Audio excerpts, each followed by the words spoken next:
سیاسی حکومتوں میں کابینہ کی توسیع ایک پیچیدہ سیاسی معاملہ ہوتا ہے۔ پارلیمان کا ہر رکن کابینہ میں شمولیت کا اہل ہوتا ہے اور اس کی خواہش ہوتی ہے کہ کسی نہ کسی طرح وزارت کا قلمدان مل جائے، وہ اپنے حلقے کی عوام کے کام آ سکے اور خود اس کے مرتبے میں بھی اضافہ ہو۔ گاڑی پر قومی جھنڈا لگانا سیاستدانوں کا کافی پرانا خواب ہوتا ہے۔ وفاقی کابینہ میں حالیہ توسیع سے حکومت کے سیاسی رنگ میں اضافہ ہوا۔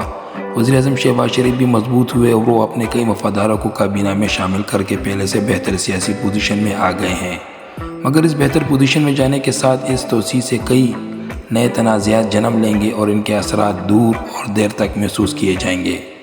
سب سے بڑا تنازع جو سامنے آنے کا امکان ہے وہ سابق وزیر اعلیٰ اور ماضی میں عمران خان کے دست راز پرویز خٹک کی بطور مشیر داخلہ شمولیت کا ہے۔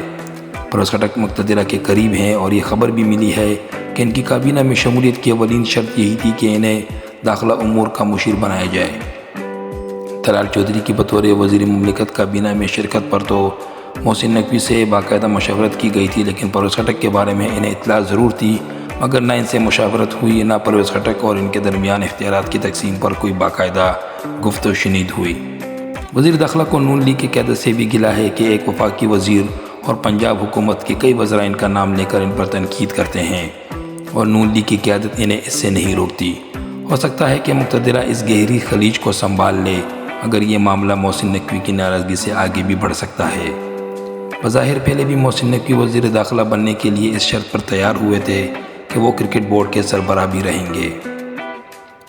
ہو سکتا ہے کہ اب وزارت سے سبکدوش ہو جائے۔ اگر ایسا ہوا تو اس سے حکومت کے اندر اختلافات کا تاثر ابھرے گا اور سیاسی حکومت میں پہلا شگاف پڑ جائے گا۔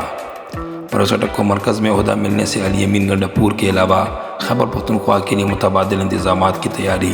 پچھلے دھرنے کے بعد الیمین گنڈاپور کو یہ واضح پیغام دیا گیا تھا کہ اگر اب خیبر پختونخوا سے گنڈاپور کوئی جلوس لے کر صوبے سے باہر نکلے تو پھر ان کی حکومت نہیں رہے گی، اور میرے اندازے کے مطابق اسکیم پر کام شروع ہو گیا اور پرویز خٹک شعبہ داخلہ امور میں آ کر پولیس اور ایجنسیوں کے تعاون سے یہ کام کریں گے۔ شہباز شریف کا سب سے بڑا المیہ سیاسی بیانیہ کا نہ ہونا ہے۔ معاشی ترقی کے بیانیے کا چرچا تو بہت کیا جا رہا ہے، مگر یہ تحریک انصاف کے سیاسی قلعے میں ابھی تک کوئی نمایاں شگاف نہیں ڈال سکا۔ کابینہ میں حالیہ توسیع میں سرے سے یہ ترجیح ہی نظر نہیں آ رہی۔ عطا اللہ تاڑڑ اپنی مقدور برے کوشش کر رہے ہیں، مگر بیانیہ کسی ایک وزیر کے بس کی بات نہیں۔ مصدق ملک ایک منطقی آواز ہیں، مگر انہیں موسمیات میں دھکیل دیا گیا۔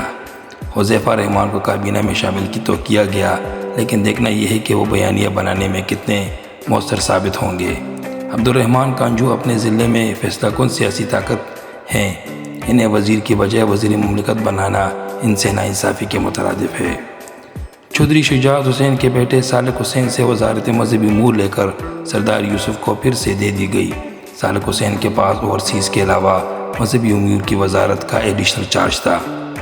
فیصل آباد سے طلال چودھری کی کابینہ میں آنا رانا ثناءاللہ کی اختیارات میں تجاوز ہے، کیونکہ اب فیصل آباد میں نون لیگ کے اندر لڑائی چودھری شیر علی بمقابلہ رانا ثناءاللہ سے تبدیل ہو کر طلال چودھری بمقابلہ رانا ثناءاللہ ہو چکی ہے۔ فی الحال رانا ثناءاللہ کا پلہ بہت بھاری ہے، مگر طلال چودھری ادھر ادھر سر مار کر اپنی پوزیشن مضبوط کرنے میں کوشش کر رہے ہیں۔ نون لیگ کا ابھی تو ہنی مون چل رہا ہے، اس کی پارٹی تنظیم بہت ہی کمزور ہو چکی، ووٹ بینک بھی بکھر چکا۔ دوسری طرف تحریک انصاف کا ووٹ بینک بہت مضبوط ہے، گو ان کی تنظیم اور ووٹ بینک کا رابطہ نہ ہونے کے برابر ہے۔ نون لیگ کا اصل امتحان ہنی مون پیریڈ ختم ہونے اور تحریک انصاف پر دباؤ کے خاتمے کے بعد ہوگا۔ اگر نون لیگ کوئی بیانیہ نہ بنا سکی اور صرف معاشی جھنڈے بیچنے کی کوشش کی گئی تو حشر کاف لیگ جیسا ہی ہوگا۔